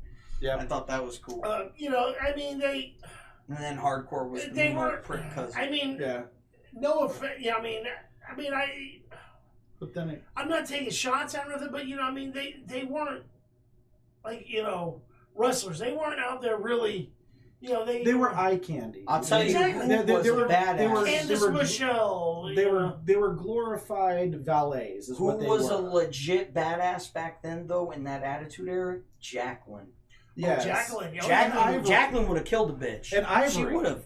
Ivory was too. Ivory's one bad mama, dude. Gail Kim. I loved Gail Kim. She was one of those mixed. She was that supermodel look. But could get in there and get it done too. Oh, absolutely. I did that on purpose. I did. Like you said, Lita. Trish Stratus. Trish. Lita and Trish, to me, Natalia. They have one of the most notable rivalries for women wrestling too in WWE. Trish and Lita, they freaking they had wonderful performances. I mean, when they returned as that tag team one time on that Evolve pay-per-view, right? Or was it Evolution? Evolution. It was them teaming against, I think, Bliss and somebody else. Yeah. Was it Mickey James? Yeah, Mickey James. AJ Lee. AJ Lee was another one. Actually, was a good wrestler. She used to do that tarantula thing, and right? was was easy on the eyes too. A good mix. You know who I liked? Beth Phoenix. Yeah. She could knock somebody out. I was a big fan of. So you are a sub. Oh, you dirty! Woo! Was ODB. Woo! ODB. Did she go like this all the time on her boobs? She was entertaining. Awesome Kong, man. Awesome Kong. Oh yeah, dude. So who was she? Who was she when she came to WWE? Karma, and then she had that weird laugh, and then she got pregnant and left. Yeah. And now she's in AEW. I heard AEW as Kong. Yeah. And she's not. Did you know? Fun fact about OBW. Or ODB. Sorry, ODB. Sorry. She tried. He's making up She names tried now. out for the original Tough Enough, and I remember seeing her clip on when they were showing like the tryouts and stuff on MTV. She's tried out for WWE before. Yeah. So she stuck with her passion, man. And then I actually heard after wrestling. Well, I don't know if she still does it now or not, because wasn't she with Eric Young? At TNA, yeah. Yeah, but I mean, they were married, I thought, or something. I don't know. But they portrayed as a couple. Yeah. So she actually owned her own traveling sub shops, not a dom sub. sub shops, food trucks, and I guess very successful. So hey, I think it's cool when you hear of wrestlers and what they're doing afterwards. Like Bart Gunn. Bart Gunn's a guy. He's an electrician now. Does very well for himself. Yeah, works out the Cape. Yep, good guy too. I had privilege of having a conversation with him at work. Going. Yeah, he lives here, and he lives in the same town I live in. Going back. It's really odd when I drive by his house and I see Bart Gunn, out there mowing his yard. I'm like, look, there's Bart Gunn mowing his grass. Yeah. He took one from Butterbean, man. That's all I gotta say. Going backwards a little bit into the failed gimmicks and Apparently, everything. he doesn't want to talk about Bart Gunn. I don't. So, anyways, Pineapples. So, Kevin Thorne. Yeah. Oh, do you know who he was before that? No, who was that? Do you remember a character named Mordecai? Mm-hmm. Yes. That was Mordecai. What? Yeah. Look it up. Okay. Yeah. His gimmick didn't work out, so they scratched it after like 1 month, and then he was just in development, Right. OVW or whatnot. Then when ECW came out, that's when you started seeing guys like Kofi Kingston, Kevin Thorne, all these guys coming in for this new ECW type of theme they were doing. I just thought it was a fun fact. Right. No, I'll say cool. Kevin Thorne. Go ahead. No. Kevin Thorne was awesome. No, man. it's your turn. Go ahead. And then shut up. Say it. But anyways, I dropped the F-bomb. So, anyways. Pineapples. Yes. So, anyways, stop touching my stuff, man. Don't touch the buttons. Don't call me mustache. Don't push me buttons. Don't push my buttons. Don't push the buttons. Don't push my buttons. But mustache. Ariel. Yeah. Speaking of women, you remember Ariel? Yeah. So I see. That's what I was trying to do. Is I was trying to segue from How about a failed gimmick into a female wrestler, and she was good in ECW. What about, speaking of that, Paul Burchill and his chick, Katie Lee. Katie Lee. Katie Lee was awesome, and Victoria. Victoria, I ain't letting you mess with. Woo! Yeah. Go. Which I heard she started out as one of Godfather's hoes. Victoria? Yes. Really? She was another one in She development was a. contract. She was also. She was a. Pimpin' ain't easy. She was. She was the one he fitness. powerbombed her. She was big into like a fitness. She won. How they go, people that they would have like those competitions. She was like badass. those fitness competitions. They do Right. stuff. Yeah, Right. she was a. She was someone who had won that. She was a champion in that. She when she came on. Her and John Cena had a little fling. I know. I was gonna say it. I was gonna see Yeah. if any of you guys are gonna say Yeah. it too. Yeah. So Victoria, don't let that discourage you. We still want you on the show. I always was a fan of Victoria. I was Yeah. too, man. I really You know, was. She could play that crazy Yo, yeah. See, that was another thing, one with the craziness. Well, see, That's true. The whole Paul Burchill pirate thing with Katie Lee. Oh, yeah, as a pirate. In ECW. Right. I actually dug that. I did because too. There wasn't a lot of pirates in WWE or in wrestling. How about for here's that another matter. one that was there and There's a couple forgotten. butt pirates with Chuck and Billy. You look. Oh, Rico, their stylist. Oh my God. That's so funny that you brought it, because I just Go ahead. I just watched the video the other day. I come across it on YouTube. It was Goldberg ran up to the ring taking on 3 minute warning. 3 minute warning and With Rico. Yeah. Yeah. That was I remember that that. was good. And Rico Rico- tried to run And then Stone Cold came out, and then they had their. He's an their EMT little- now too. Rico, he's what? an EMT. Oh yeah. Stone Cold came out. Stone Cold came out, and they had their beer bash with Goldberg. Yeah. Him Yeah. and Goldberg were slamming That's beers right. together. Yep. Yeah. Yeah, because Stone Cold at the time was the acting general manager. Because it was assistant, whatever. Because it was the whole thing with Christian. him Because nuts. Christian came out because that was when Goldberg was having a thing with Christian, Yep. and Christian tried to come in and pull something, and that's when Goldberg says, "I give you, next week, I get Christian," and Goldberg said, "That ain't good enough," Yep. and Stone Cold's like, "Okay. Well, how about this since he likes to run, we'll go ahead and we'll put a stop to that, and you can have Christian in a cage match, and that dog will hunt, is what Goldberg says to him. Yep. And then they slammed a bunch of beers together.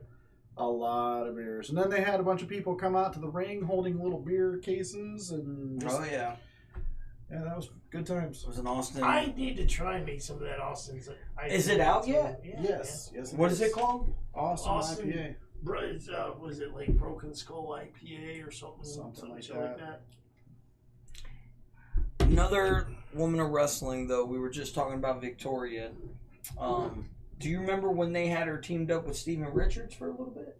Yeah. With that gimmick? Who's that? Victoria. Yes. Mhm. Okay, yeah. And that was also the Right to Censor with her doing the... I thought that was Ivory. Oh, that was Ivory. That was Ivory. But, what I was trying to say about Victoria, so if you watch back when Godfather becomes the good father, Right. that's the hoe he turned on and powerbombed her through a table. Gotcha, okay. So, and thus Victoria's character was born. So... Then, of course, they're also one of your favorite factions, the Beautiful People. Oh, yes. Velvet Sky. Velvet Sky, Angelina Love, and Mrs. Madison Rain. Mesrib also one of the Von Erich. Lacey Von Erich. Erich was part of that too. Yes. The Beautiful People was definitely something to watch. Velvet Sky was my favorite. And now she And is had a Bubba DVR. Ray's favorite. They are married. Bubba Ray Dudley and Velvet Sky. Yeah. Good man. Good man. Oh yeah. Oh, don't you know? Oh yeah. Oh yeah. Yeah. Give me a part. Yeah. What are you saying, Ted? I can't remember. We'll talk after. Yeah. And then, of course, we've got, the goddess. She's accomplished so much. Alexa Bliss. Oh, that's her thing. I was trying to avoid saying the A word because it's sitting right over there and has gone off and ruined our podcast a couple of times. It's the goddess. The goddess, the boss, the man. I'm just trying to avoid using that A word. To beat the woman, you gotta be the woman. Is that Charlotte Flair's thing? Speaking of that, has anybody heard about the possible lawsuit between Ric Flair and the WWE right now? No. Yeah, Have because over the man. The man, the whole the man with Becky Lynch, the moniker, yes. Yeah. But the thing is, Ric Flair for so many years was the man. In all fairness, since I started watching wrestling, when I was a kid, Ric Flair used to say that. Back, he used to tell Gordon Soley, to be the man, you gotta beat the man. Woo! Yeah. Right. With his, but his Rolex and his but his that's Italian a suits and his statement, alligator shoes. I don't know. To me, it's two words. Yeah. Yeah. I don't. Words. If you were like, let's get ready to suck it, that's DX. That's clearly D-Generation X. But she's not saying, to be the man, you gotta beat the man. See, that was Ric Flair's thing. Well, you also got the... And I wonder how Charlotte Flair feels about all this, considering she's got to work there. So you've also got Michael Buffer that sued Let's Get Ready to Rumble. Any variation of the Let's Get Ready to... Yeah. And he's... Did he sue? Yeah, he sued. Vince? Yeah, he sued quite a few people because of that. It wasn't just WWE. It was, I think he went after... Because he was in WCW for a little bit. UFC. Bruce Buffer. No, Michael Buffer was in WCW for a little Bruce bit, Buffer too. is the other one. Okay. Bruce Buffer's the one in UFC. Right. Yeah, it's time. It's time! Our tale of the tape. Yeah. Right. So, but there, let's see. Yeah, he should have trademarked it back in the day. Very good point, James. Exactly. My thing is, it's up for James Ellsworth Fairley. Farley. But But you know, and that's my thing about that. You know, I got nothing against Ric Flair. I got the, but I mean, let her run with it. Let's, you know, why are you gonna have bad ties now with WWE? Right, exactly. You're in the Hall of Fame twice. Your daughter is having an amazing career. Right. Well, in his defense, though, he is getting up to be that grumpy old man age. Yeah, true. Yeah. He's at the Buzz Aldrin age now. I get it. Yeah, So, but still, I mean, there's a certain point where you just got to turn it off. Yeah, I mean, he's only a year or so away from angrily shaking his fist at the neighborhood kids, you know, from his porch. And Woo! Get off my lawn! And nothing but his Ric Flair robe and nothing else. Yeah. Woo! Get off my lawn! We say all that, but we do love Ric Flair. We do. He's the man. But stop it, we Rick. do. Just stop it. Just stop it. Stop it. Stop it. I don't know. I just thought it was something to bring up. We were talking about gimmicks. I mean, really, in itself, Ric Flair was a gimmick. You know, his character. Look at him, the pretty boy. And that's just it. blonde Ric dude. Flair stole his gimmick from someone else. Gorgeous George. Yep. The original. The Nature Boy. More Buddy Rogers than Gorgeous Was George. it Buddy but Rogers? Yeah. And we also... Buddy Rogers? Buddy Rogers called himself the Nature Boy. Oh, I thought that was Gorgeous George. You know, and we also have to pay homage to the original women of wrestling of Mae Young. Oh, Fabulous and Moolah. Fabulous Moolah. Moolah. Mae Young was so damn Whitney entertaining, Richter. even in her 70s, man. When she did that stuff in the Attitude Era, with you know, she was doing the X-Pac move and she did the suck it sign, and then she goes and runs and does the freaking Bronco Buster on the people, and then you hear King. I was terrified she was going to shatter her hip. Yeah, me too. I was too. And then and you see her do it, and you hear King just on the mic. Oh, JR, do you see that happening right now, JR? And JR's just cracking up because at that JR's point, over there squirting barbecue sauce in his eyes. So he can't see it. I'm blind. All the humanity! Tis I, the Kung Fu Master. Have you ever seen Tank on Mad TV? The name is Tank. Bobby Lee. Oh. Again, named Lee, but not the son of Bruce Lee. See, that's what I mean with these gimmicks. They're, you know, you gotta see that Bobby Lee on Facebook. Yeah. All right. Footsies again, bro. Stop, man. What the hell? You're getting me excited. This is my space. You need to put tape down then, Bradley. No. What? Oh, he is flare chop. We have a thing on the show called flare chopping. Yep. Woo!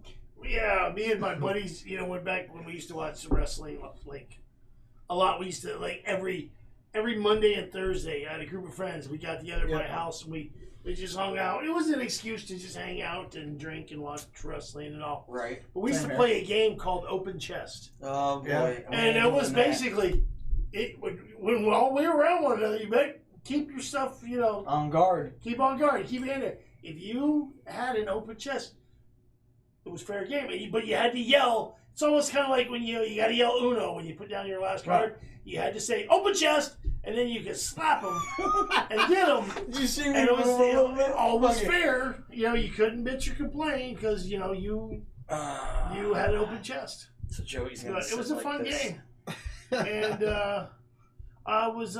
we're talking about bringing it back. Yeah, I think so. Sounds like a good game, man. Well, let's talk about it after the show. No. Oh, we'll talk about it after the show. All right. The lighting has changed. Is the Fiend about to attack one of us? We just had a light go out here in the studio, and Oh, I know what this means. I'm starting to get nervous, but you know, actually, no. Is he gonna go after? Now that I Austin? think about it, if he was to show up, we already know who he's going after. Yeah, the Undertaker or You. Austin. The Fiend showed up here. Oh, you're the one he's going after. Let me He's coming in all right. You won't be able to stop Coming him. in hot. He's going in dry. That's what he's doing. Asian said Whoa. Rick versus WWE.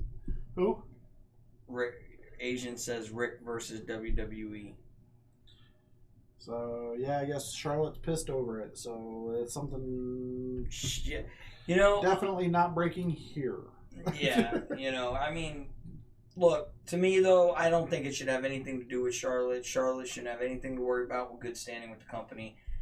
Her father's his own person. She's her own person. So I don't think Vince is going to stop pushing her because of this. I doubt it. And the whole, Highly doubt it. I really don't think this whole, I think it's getting Flair blown making- more out of proportion. Like TMZ reported it. yeah. And we know how TMZ is. I don't when think they it's report going stuff. to go anywhere though. No. I think it's going to get dropped. Maybe it was just maybe he said it in conversation to somebody and TMZ. Oh shit! What are you doing? You suing?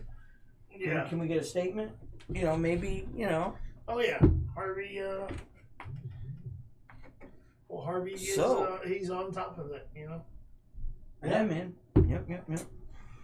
So what do you think, gentlemen? I got, because we got the, I know, it's kind of off the subject that we were talking about, but Oh boy. we got the pay-per-view coming up this Thursday, and I'm curious what you guys' thoughts are. Will the Fiend interrupt that Strowman Rollins match? That says, "Help me, ladies and gentlemen."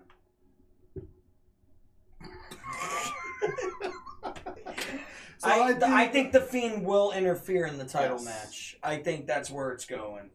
I think he is going to interfere, and I think somebody either it's going to end in a disqualification because of the Fiend, and it'll be Rollins, or they will make it a triple threat Hell in a Cell, which I can see them doing that too. Here's the thing though. Strowman, their story. If With him. if you go with that Fiend Strowman,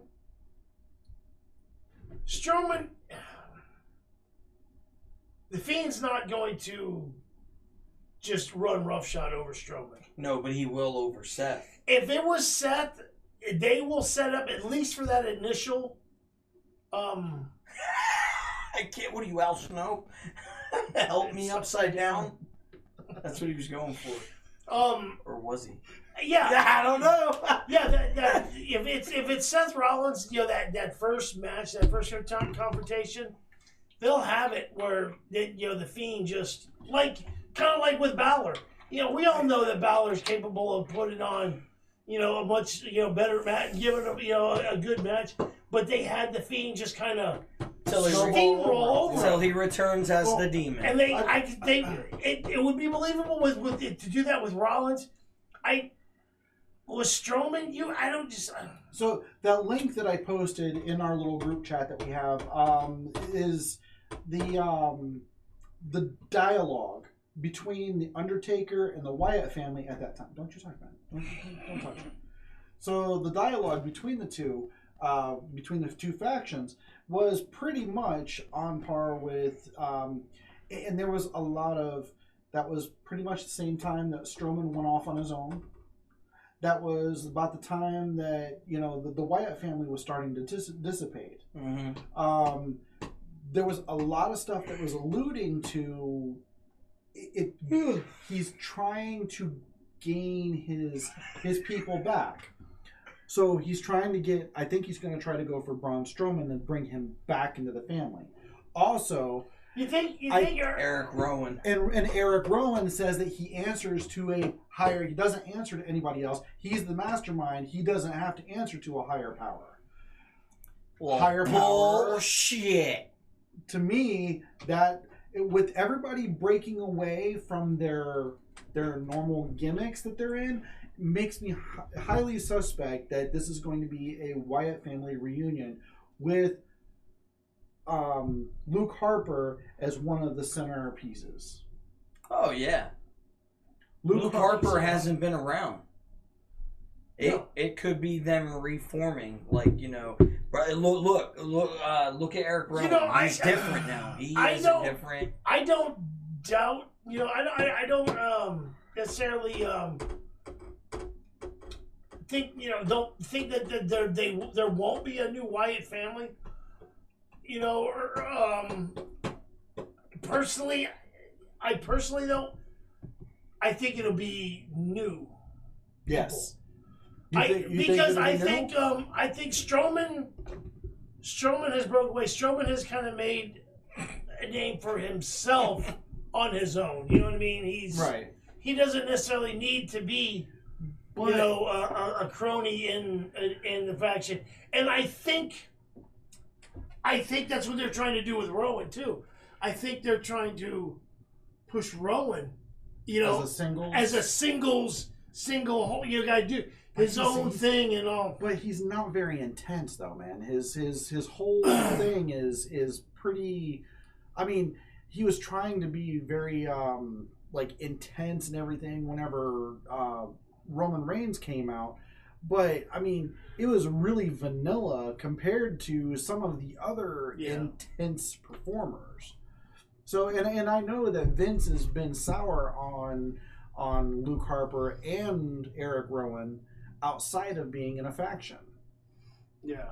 So, I mean, that's the only reason why I think that the saving grace of the them being around in the WWE anymore or having any kind of validity, I think is going to come down to them being some part of some kind of faction. True. I mean, it could be. I just, well, I don't know, because for some reason I don't know why I feel like Shelton Benjamin's going to be part of it. What? I'm saying this. What? Check it, mark it down. Do you have some insider scoop I do not know Shelton about? Benjamin. Yes, help me now. Shelton Benjamin. That's all. I'm just gonna say, Shelton Benjamin. And when is this Shelton Benjamin thing supposed to take place? I don't know, but I need answers. Damn it. Shelton Benjamin, ladies and gentlemen. We'll see. Yeah. We will see. Let's just say, I won't be surprised. So it's going to be Shelton Benjamin. It's going to be I'm going to say Andrade.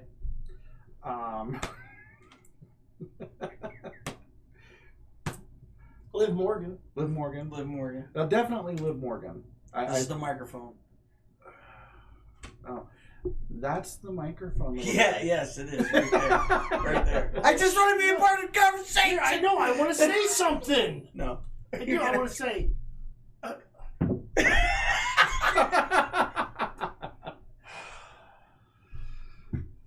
Open chest. Woo! Got it. Wow! That was a good one. Anyways, stopped on that one. 10:30. It's about that time, y'all. Thanks for tuning in, guys. Now it's time to say goodbye. So long, farewell. Avita Shayna. Fuck what? M-I-C. See you later. K-Y. Because we said so. M-O-U-S. Let's end the show. Bill. Trace. Dos. Uno. Open chest. Taking over your face, just like a heart attack. The pressure's rising, you can't contain. So clench your fist, it's obvious, you know we're pulling